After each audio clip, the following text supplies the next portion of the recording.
Folks, please like the video, share these videos out on social media, because if you enjoy the content, others will as well, and subscribe right here at the Voice of College Football. We got Matt Zemek on the line, so you also head on over to Trojans Wire and check out his work.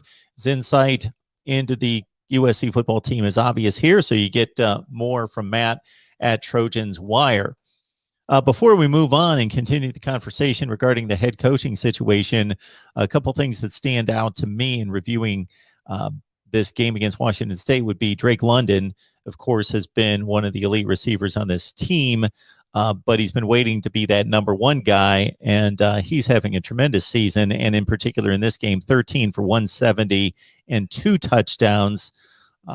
What did you see from the USC offense? Because the other thing I see that could be a little alarming was Jackson Dart not only took it over from a passing standpoint, but he led the team in rushing, and that's not necessarily sustainable. No, it's not. And the running game is a complete disaster. But the thing in the moment is establishing a number 2 receiver behind Drake London. That's really a huge key, because we have to keep in mind this was Washington State, and USC's best half of football last year in the pandemic season was that first half against Washington State. Scored 28 points in like the first 15 to 20 minutes. So really very similar to this game.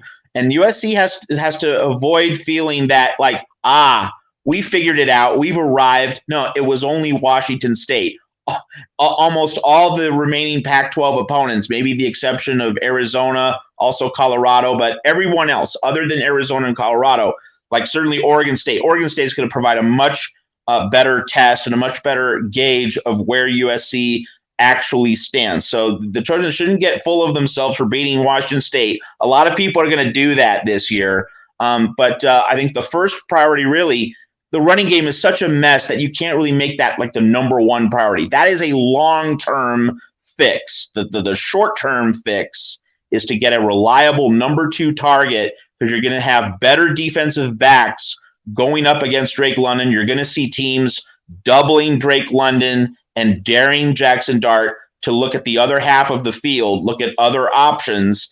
And so USC needs to have that second guy. And it's worth noting, Mark, that Brew McCoy was supposed to be the number 2 wide receiver behind Drake London this year. He got into trouble in the offseason. He's not likely to play for USC at all this season. That's the status of his situation. That's the severity of the trouble that he got into off the field.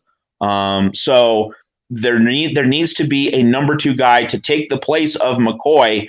Could be Taj Washington, could be Joseph Manjack, but it's a very fluid situation.